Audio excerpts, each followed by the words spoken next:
Biology with Dr. E.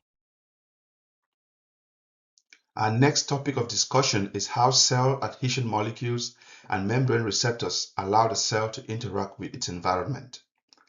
Cells interact with their environment by responding directly to other cells or indirectly to extracellular chemicals. These interactions always involve the glycocalyx. The most important molecules cells use to interact with the environment fall into two large families, namely cell adhesion molecules and plasma membrane receptors. What are the functions of cell adhesion molecules? Thousands of cellular adhesion molecules, also called CAMs, are found on almost every cell in the body. CAMs play key roles in embryonic development and wound repair, especially in situations where cell mobility is important.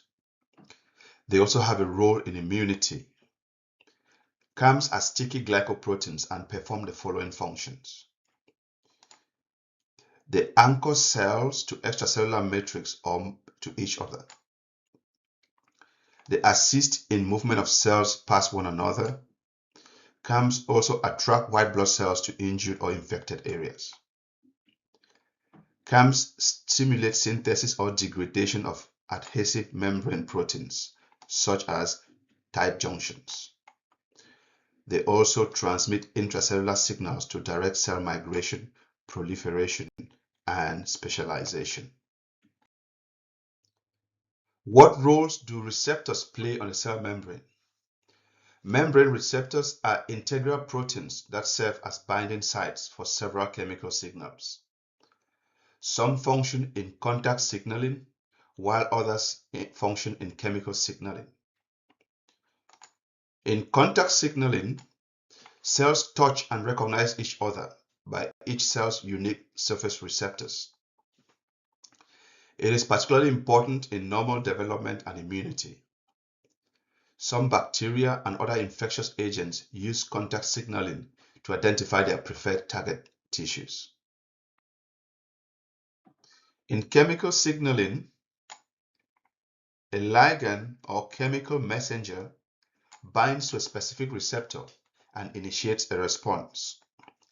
Examples of ligands include neurotransmitters, hormones, and paracrines.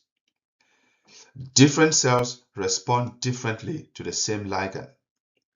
The question is why? The answer is that the target cell's response depends on the internal machinery that the receptor is linked to, not the ligand. While responses differ from cell to cell, ligand binding typically induces a change in the shape of the receptor that becomes activated. For example, some membrane receptors respond to ligands by becoming activated enzymes, while others in muscles and nerves respond by transiently opening or closing ion channels, causing changes in excitability.